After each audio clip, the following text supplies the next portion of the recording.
बेटी बनाने का मुहूर्त निकल गया हो तो आकर बना दो। जब देखो छत पर चढ़ी रहती है, न जाने क्या धरा पड़ा है वहाँ पर।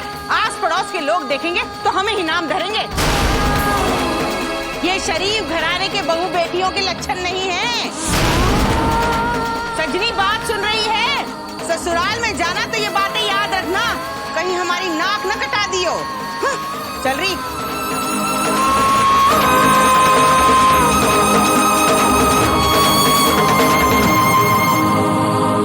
बाबूजी थोड़ा सा और ले लीजिए। बेटा ये खा रहा हूँ, अगर ये खाया ना तो खाना नहीं खा पाऊंगा। चाचा जी बस बेटा। भैया श्रीवास्तव जी के यहाँ से पेमेंट नहीं आ रही है। पिछले महीने उन्होंने कहा था कि अगले महीने देंगे। आधा महीना गुजरने को है लेकिन पैसे देने का नाम ही नहीं ले रहे हो। और लेंगे भी नहीं। जब तक आप उनके सिर पर जाकर खड़े नहीं होंगे तब तक वो इसी तरह टाल मटोल करते रहेंगे। अरे भाई अपने पैसे हैं, हक से मांगो, इसमें शर्म कैसी? क्यों भाई साहब? अब भैया क्या जवाब देंगे तुम्हारी इस बड़बड़ का? उनकी चुप्पी का मतलब मैं समझाता हूं तुम्हें। इसका मतलब है कि तुम हमारे कामों में दखल मत दो, हमें हमारा काम मत सिखाओ तुम।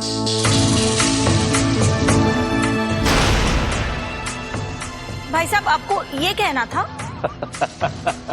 भाई मुझसे कुछ मत कहलवाओ, तुम दोनों की नोक झोंक में मुझे शामिल मत करो। हाँ लेकिन समझदार को इशारा काफी होता है भगवान। अरे विनय बेटा तुम कब आए? पता ही नहीं चला। और तुम्हारे हाथों में क्या है? दिखा तो दे, चाची से क्या छुपा रहे हो? हाँ जी वो, अरे भाई उसके लिए लाया वो, तुम उससे क्या? छोड़ो जी, आप भी ना हो, ऐसे ही कहते रहते हो। दिखाओ विनय। अरे चाची जी क्या शर्माते हो? हाँ हाय रे, अरे वाह इतनी अच्छी साड़ी किसके लिए लाए हो? अपनी धर्म पत्नी के लिए लाएगा ना सरोज, और किसके लिए लाएगा वो?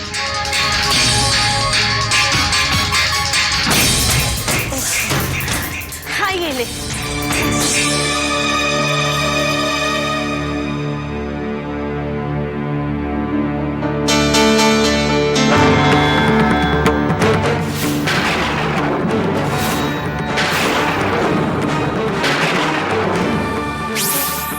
बाप रे इतनी महंगी साड़ी।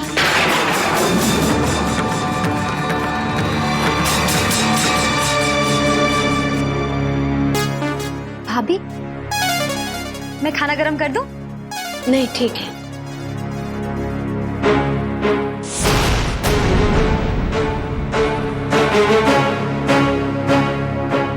भाभी ये रोटियां थोड़ी कम लग रही है ना?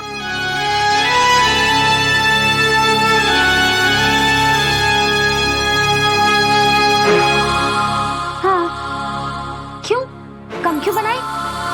मुझे नहीं खाना है ना इसलिए। क्यों? मेरा मतलब है तबीयत तो ठीक है ना आपकी?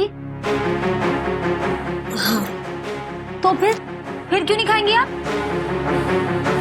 आटा बचाने के लिए, ताकि कल ये टिफिन ले जा सके।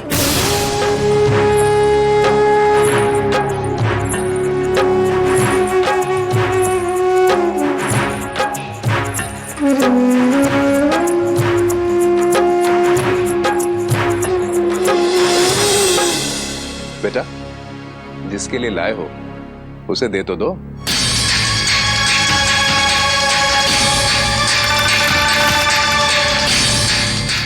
शर्मा रहा है हमारे सामने।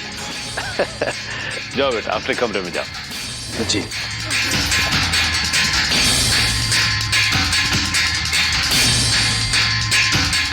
जाओ बेटा तुम भी जाओ। विनय ये साड़ी कितने की है? अरे आज नहीं तो कल उसे पता चल ही जाएगा ना।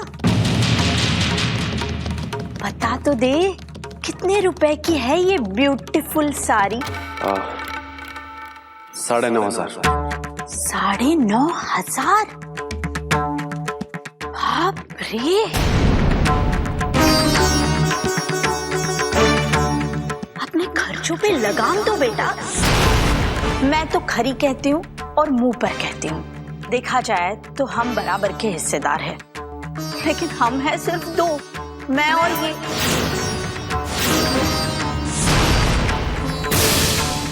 और तुम लोगों 4-4, तो खर्चा पर तुम लोगों पर डबल ही होता है ना।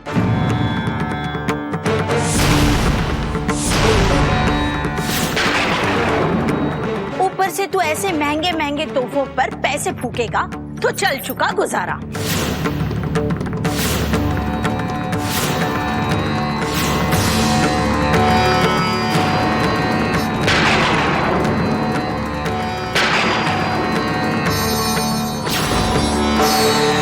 सरोज, क्या बकवास कर रही हो तुम? ऐसी ओछी बात करने की हिम्मत कैसे हुई तुम्हारी?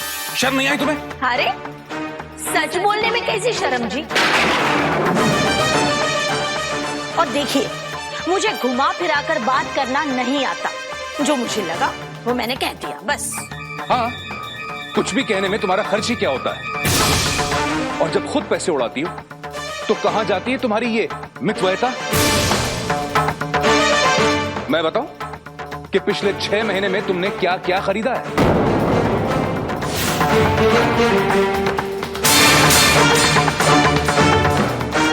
मालिक, शांत शांत। मालिक, तुझे सरोज से इस तरह बात नहीं करनी चाहिए थी। जा जा जाके समझा उसे। भैया अभी आप। मालिक, तू तो समझदार है भाई? घर में शांति रहेगी तभी बरकत रहेगी।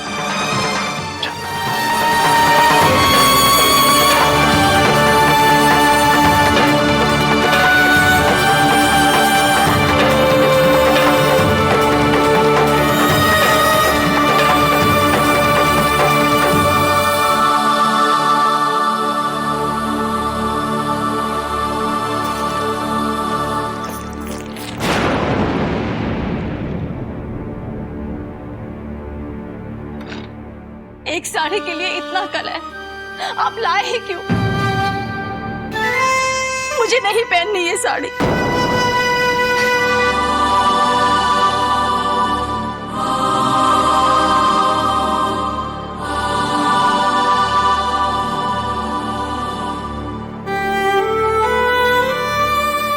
राधिका, शांत हो जा। मेरी तरफ देखो। देखो, राधिका, चाची जी की बातों को इतना सीरियसली मत लो। इनफैक्ट कोई नहीं लेता है। क्या करें, उनका स्वभाव ही ऐसा है। तो स्वभाव है मतलब वो कहती रहे और हम सुनते रहे? हर बात की एक हद होती है ना।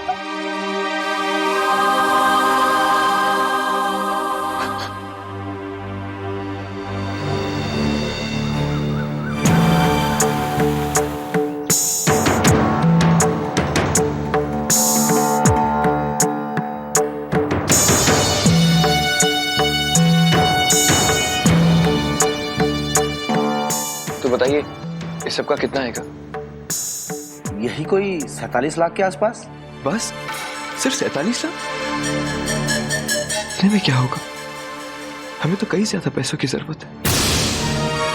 ये सारे pure gold, diamond, salted jewellery, इन सब का सिर्फ 47 लाख आएगा। देखिए, आपकी कैलकुलेशन में जरूर कोई गलती हुई होगी। आप फिर से चेक कीजिए। जी नहीं ऋषि जी, हमसे कोई गलती नहीं हुई। अगर आप ये ज्वेलरी गिरवी रखना चाहेंगे तो आपको इतना ही मिलेगा। यही मार्केट रेट है। आप चाहे तो कहीं भी पूछ लीजिए। लेकिन हाँ, अगर आप ये ज्वेलरी बेचना चाहेंगे तो आपको इसकी पूरी कीमत मिलेगी। बाकी जैसी आपकी मर्जी।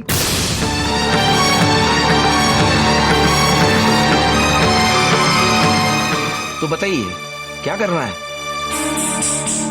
ये सब गिरवी रखना है या बेचना है? बेचना है सबका सब।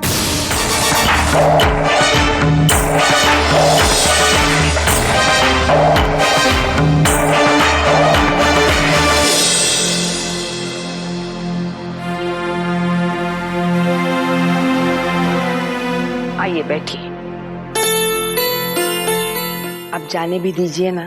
ऐसी छोटी मोटी खटपट तो घर गृहस्थी में लगी रहती है। स्नेह, ये छोटी मोटी खटपटी आगे जाके महाभारत बन जाती है। जब मन का संतोष इंसान को दीमक की तरह अंदर ही अंदर तोड़ने लगता है तो घर टूटने में वक्त नहीं लगता। और कुछ दिनों से देख रहा हूं कि घर का माहौल कुछ ज्यादा ही मनमुटाव वाला होता जा रहा है। मुझे तो बहुत डर लग रहा है स्नेह, कहीं इस तनातनी में कुछ नहीं होगा। आप तो जानते हैं ना सरोज को, कड़वा बोलकर उसे सुख मिलता है। अपने स्वभाव से मजबूर है बेचारे, उसकी बातों पर क्या ध्यान देना। ध्यान तो हमें देना है हमारी राधिका पर, कि सरोज से इतना कुछ सुनने के बाद भी राधिका ने पलटकर उसे जवाब नहीं दिया। इतनी प्यारी बहू मिली है हम सास ससुर को, हमें तो गर्व करना चाहिए, और आप है कि चिंता कर रहे। स्नेह, ऐसी बात का ऐसा व्याख्यान सिर्फ तुम ही कर सकती हो। बहरहाल मेरे दिल को तसल्ली हो गई। चलो मैं चलता हूं। आप और मैं तो हमेशा तसल्ली कर लेते हैं, लेकिन राधिका के लिए ये सब कुछ सहना इतना आसान नहीं है, ये मैं जानती हूँ। कान्हा जी, आप गोवर्धन उठा सकते हैं, सरोज के स्वभाव को नहीं बदल सकते।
सॉरी, मुझे ऐसे आपकी पर्सनल चीजों में ताक झाक नहीं करनी चाहिए ना। नहीं नहीं, कोई बात नहीं, आपको तो पूरा हक है मेरी हर एक चीज जानने।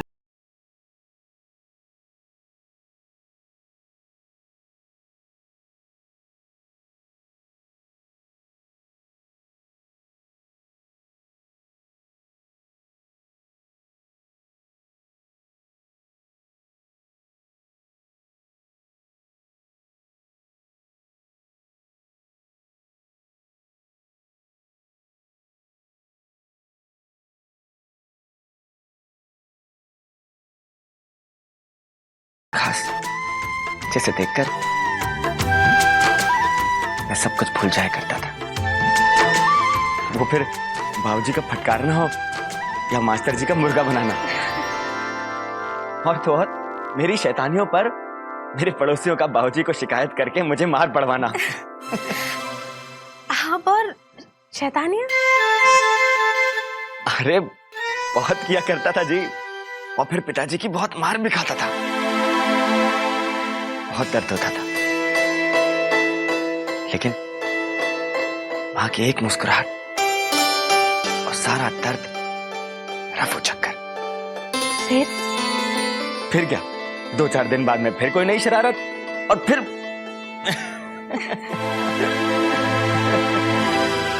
ये देखिए मां बाबूजी कितने अच्छे लग रहे हैं। पता है प्रीति जी, मां बाबूजी की कोई भी चीज मिलती नहीं थी, लेकिन तब भी जैसे दोनों एक दूसरे के लिए बने हो।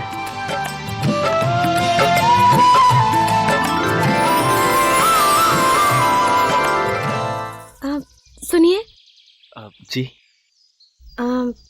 थोड़े पैसे होंगे आपके पास? वो कुछ लेना था मुझे। हाँ जी,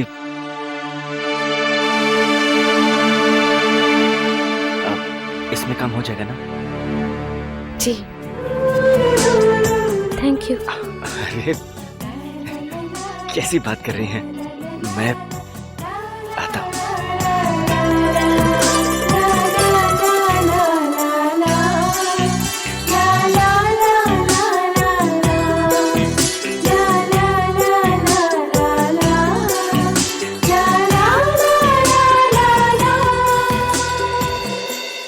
फिर वही बात ऋषि, मैंने कहा ना, अगर मेरे जेवर बिकने से आपका टेंशन कम होता है तो मुझे इनके बिकने का कोई अफसोस नहीं है, कसम से। आई नो सुमी कि तुम अपनी खुशी से ये सब कर रही हो, but yet I am really feeling bad for it, क्योंकि ये सारी ज्वेलरी तुम्हारी है, तुम्हारे पेरेंट्स ने तुम्हें इतने प्यार से दिलाई और बजाय कि मैं तुम्हें और ज्वेलरी ला कर दूं, मैं तुमसे ही I am feeling miserable. Rishi please, आप ऐसा सोचिए कभी मत, ओके? वरना मुझे लगेगा आपने मुझे अभी तक मन से अपना नहीं माना है। जहाँ तुम जानती हो ऐसा नहीं है। हाँ मैं जानती हूँ, मैं इसीलिए कह रही हूँ। अब आप ज्यादा सोच विचार मत कीजिए। फिलहाल हम जिस मुसीबत में हैं उससे निकलने के लिए मेरे गहने बेच दीजिए प्लीज। ओके।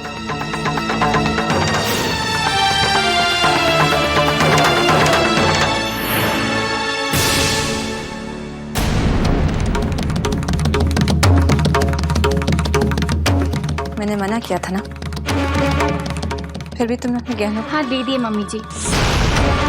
हमारे पति इतनी मुसीबत में है और आपको गहनों की पड़ी है। बाकी सब कुछ अगर बिक जाएगा तो मैं गहनों का क्या करूंगी बताइए आप? मेरा सबसे बड़ा जेवर तो मेरा सुहाग है ना। मम्मी जी आप चिंता मत कीजिए, ये सब ठीक कर देंगे। आप अपने बेटे को तो जानती है ना। दोनों बाप बेटी को अच्छी तरह से जानते हैं।